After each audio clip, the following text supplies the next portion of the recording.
Hey everyone, I'm Alex from Cytonox, and today I'll be ranking the bosses of Persona 4 Golden from worst to best. The day has finally come that it is ported to modern consoles, so I figured it would be an opportune time to give my 2 cents on the boss fights as is standard Cytonox protocol.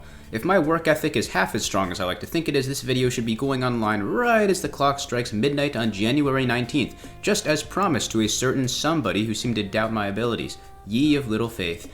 Anyways, before I get into the thick of things, I ought to make 2 important clarifications. 1. I am not counting the fight with Margaret here. I love Persona 4, but you could not get me to immediately replay the game on New Game Plus just for 1 extra boss fight if you held an evoker to my head. 2. There will be spoilers. Normally I don't bother to issue this as a warning since it's kind of implied, but getting this game spoiled for you really sucks. It happened to me before I even totally knew the game existed because I saw some video in my recommended called something like Inside the Mind of a Fucked Up Freak, Adachi, and then seeing his name in the game when I played it years later triggered total recall. Lastly, I implore you all to join our Discord server, check out our Patreon, and all that jazz. That's all the intro mumbo jumbo out of the way, let's get into the good stuff.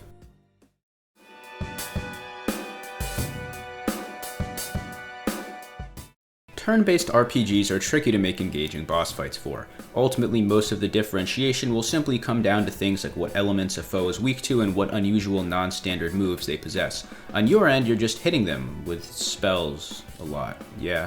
Kunino Sagiri is, if nothing else, radically different from any other boss in the game. Do you know what else he is? A shit-chugging, worthless vermin! My vitriolic hatred for this wretched louse of a boss knows no bounds. Almost every aspect of the fight with Amano Sagiri is cruel beyond parody. As a general rule, I have a much lower tolerance for difficulty in RPGs than any other genre. You know what happens if you die in a platformer, an action game, or a shooter? You just wake up from your dirt nap maybe 30 seconds behind where you kicked the bucket. When you die in an RPG, especially an important boss, woe unto you, you poor motherfucker. Enjoy sitting through 10 minutes of dialogue you've already seen, a 45-minute boss fight, and possibly dying again anyways and getting sent back to start. As a general rule of thumb, any boss fight that takes more than maybe 30 minutes and has a non-zero chance of killing you near the end is a tribunal-worthy offense on the developer's part.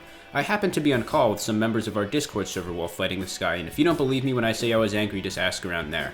I'm not usually very easy to anger, despite my reputation as the angry half of Cytonox, but this was absurd. Kunino Sagiri has so many potentially one-shotting attacks and such cryptic battle mechanics it was driving me to the brink of madness. That's not even mentioning the fact that he has the gall to make peace signs whenever he's about to vaporize you. How the fuck would anyone understand this fight without using a guide? Even with a guide, it makes no fucking sense. His immunities just change at complete random. This fight is a fucking affront to mankind, and I cannot fathom a single solitary soul on this earth enjoying it. If I went back in time to meet Alan Turing and show him what his discoveries would eventually lead to, he would kill himself. Like, earlier than he already did, I guess. It eventually broke me so badly that I did the unthinkable and lowered the difficulty to very easy, just for this one fight alone. It was so damn worth it. I have nothing more to say. If I keep this up, I'm just gonna start sounding like Dennis from It's Always Sunny in Philadelphia. Rage really brings out my inner poet.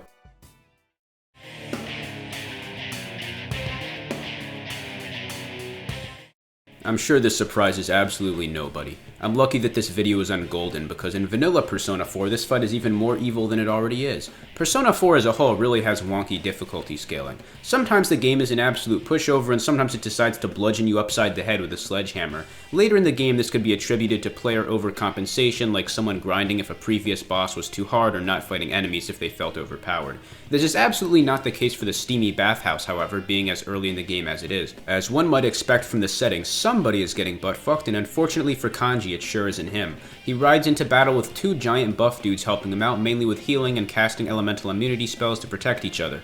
This is nothing crazy to find in an RPG boss fight, but these guys usually don't take half an hour to kill.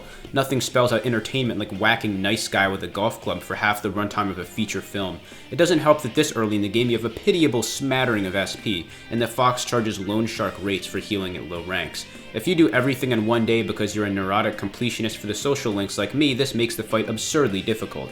I almost got him first try, only to run out of options other than normal attacks. Watching everyone die one by one was the most helpless moment of my entire playthrough, save for that one time where a certain somebody one-shot half my party at full health. At least I got my revenge on Kanji later by taking Naoto to Pound Town.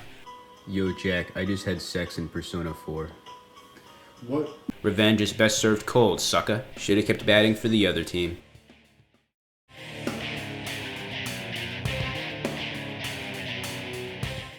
I may not care for skull-crushing difficulty, but this is a bit too far towards the other end of the spectrum. Not that it should really be harder, given it's one of the first fights in the entire game, but I'm hardly going to be telling my grandkids about the time Yosuke turned into an evil frog and got electrocuted into ash. As RPG tutorial bosses go, this is on the better side, although coming from a guy whose general frame of reference is the countless fodder boss fights in the Mario and Luigi games, this may not mean all that much. At least he can theoretically endanger you. I honestly found Yosuke's Shadow to be one of the more interesting ones because unlike the others whose struggles are mostly with regards to identity, his is more about just feeling like a bad person. His shadow almost sounds like a Adachi if you look at it right. Probably for the best that the rest of the investigation team never met the guy.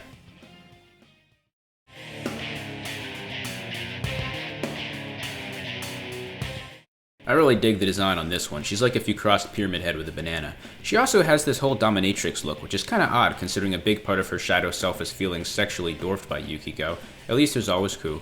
Shadow Key doesn't have much in the way of offense, so despite being resistant to physical and being able to cast wind walls, she isn't really able to lay out much of a beatdown. It's a more advanced fight than Yosuke's Shadow and isn't a frustrating nuisance like the two bottom-ranking louts, but I couldn't really place Shadow Chie any higher than this.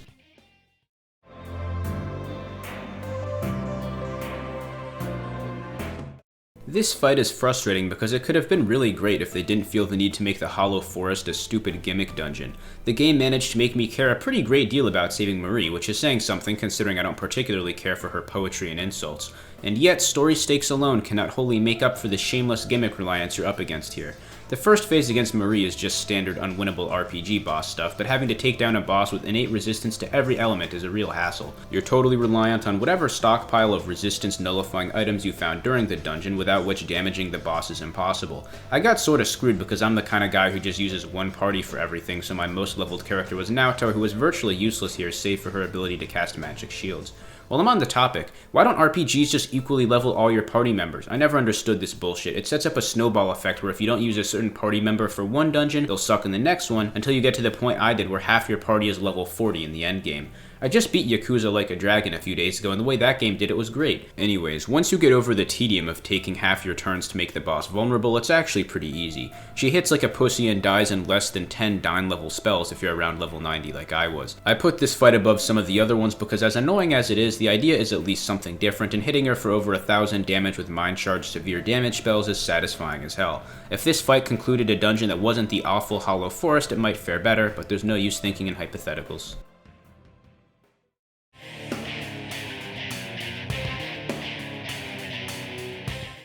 Shadow Yukiko is another boss that got nerfed tremendously in Golden, with it now having a weakness to exploit.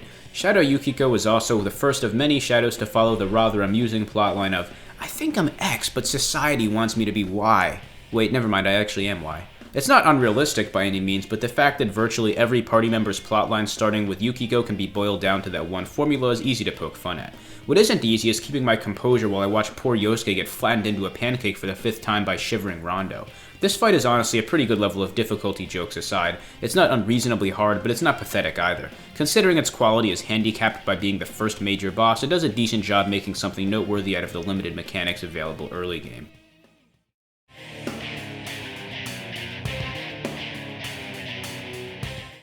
Shadow Rize is more an appetizer for the real boss of the dungeon than a standalone fight, which makes it a bit tricky to argue for placing it as high as I did.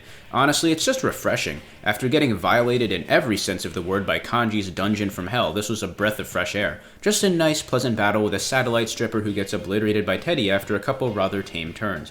It's like being stranded on a desert island for a month before wandering onto a luxury resort. It's straightforward, no summoning of annoying allies or extensive buffing like a lot of others have going on. On one hand, it's capped off in quality by its simplicity, but the potential for misery and torture is reduced to nil, making it at the very least a safe, inoffensive fight.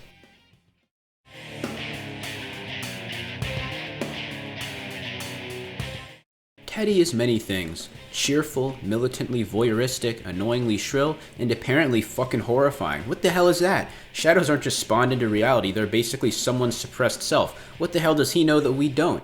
I personally really liked this surprise ending to the dungeon. I found it funny how they never really explain it that much either. Who, that guy? Oh, he's just Teddy's creeping feelings of fatalism and loneliness. He gets like that sometimes. As one might expect of a giant fucking mascot from hell, he is rather time-consuming to kill. Notice I did not say difficult. Dying to Shadow Teddy is not particularly likely unless you don't know how to guard Neilhand, but that is a major point in his favor because if I died at the tail end of a fight this monstrously long, I'd probably just spontaneously die of despair. Every other fight is a joke in comparison of length, or at least monotony. Here you are doing virtually the same thing ad nauseum for half an hour with no tension whatsoever. It's not fun, but that isn't the sole determiner of boss quality despite being a major one. I think this fight is just cool. It comes out of absolutely nowhere, and the design is somehow the single most unhinged, buck-wild thing in a game about an amoral serial killer. While he may have no respect for truth, virtue, and my free time, Shadow Teddy at the very least appeals to my aesthetic preferences and stands out like nothing else does.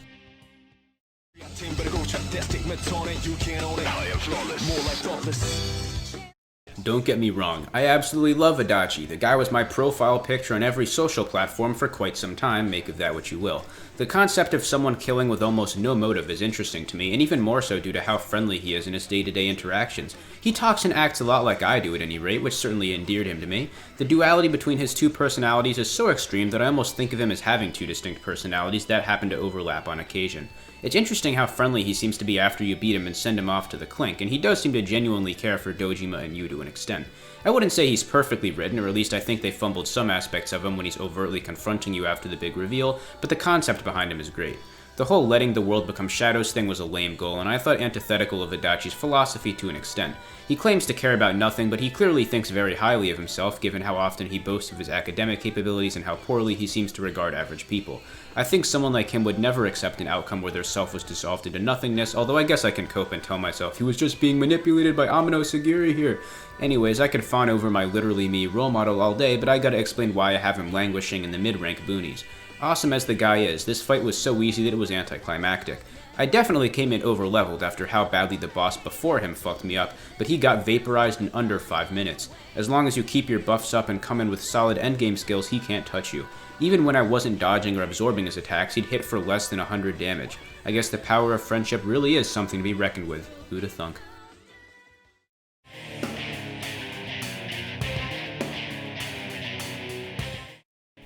Naoto. Let's be honest, did anybody actually buy that she was a dude before the game revealed it officially? If the investigation team didn't relentlessly rib Kanji for being Naoto sexual every 5 minutes, I'd have just assumed she was a well-spoken tomboy, which is, well, correct.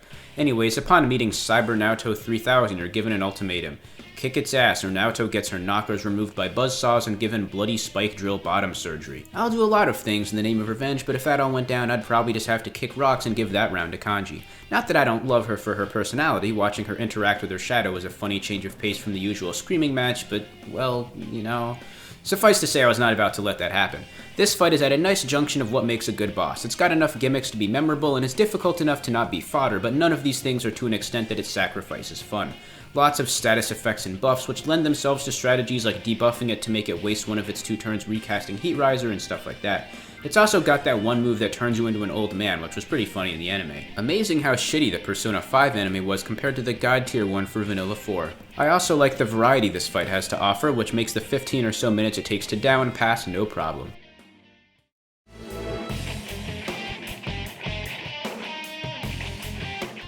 Final bosses being the cream of the crop is surprisingly rare in our videos, and unfortunately Izanami here falls just shy of the honor like many before her. She does toe the lines of difficulty, spectacle, and uniqueness like none of the others do, which is something. While most of the others were varying combinations of those 3 virtues, and some even had 2 of the 3 nailed down, none of them are as well-rounded as Izanami. While her inclusion admittedly feels like a random ass pull given how easy it is to never know of the entire final dungeon's existence, I guess Persona 4 had to check off the box of fighting gods somehow. Once the game comes full circle and reminds you of all that early game stuff foreshadowing her that you probably forgot all about, it begins to feel a lot less that way, at least. The fight starts off pretty average, which scared me at first, but thankfully this is just the first form in true RPG final boss fashion. After getting her health bar retracted once, she transforms into a giant necromorph thing and starts using moves that are actually threatening, and things finally get interesting. All the AoEs finally gave me a proper context to use Naoto's Shield of Justice move, which was satisfying, as well as Chie's absurdly expensive party-wide Heat Riser move. That's the spirit of the fight right there. Use whatever the hell moves you got because you finally got the SP to have true freedom in decision making. My only real gripe is how it ends with one of those corny and cliche party-wide KO segments followed by a motivational speech from everyone you've ever made eye contact with. My issue with it is that it makes the injury you got seem lame and not that severe. If you've ever been really tired or injured, sometimes you just literally can't get up. Shit happens. That, and it was pissing me off how patronizing some of the messages were. I just got sent to hell by a deity, you guys. What am I supposed to do, rub some dirt in it? It's also just long and boring. I'm willing to cut some slack on the charges of excessive cutscene use, though, being the finale and all.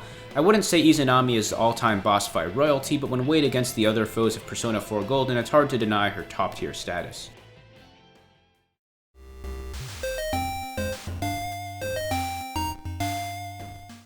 Mitsuo is a weird character. He shows up to humiliate himself hitting on Yukiko, vanishes for a few months, kills her dickhead homeroom teacher, gets beat up on TV, and proceeds to be all but ignored for the rest of the game. While he himself is a forgettable loser, his boss form is a memorable loser. Besides little charming details like the chiptune version of the usual boss theme, it's also really satisfying beating down his avatar and revealing his dumb, stupid baby self operating it like the Wizard of Oz.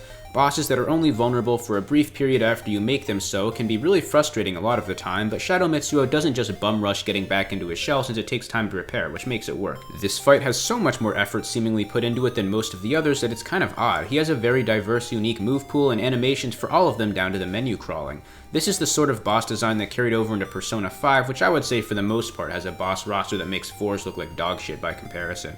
As an impressive early step into the world of making bosses who aren't just tanky enemies who can cast spells better than you, Shadow Mitsuo is a standout amongst his fellow shadows.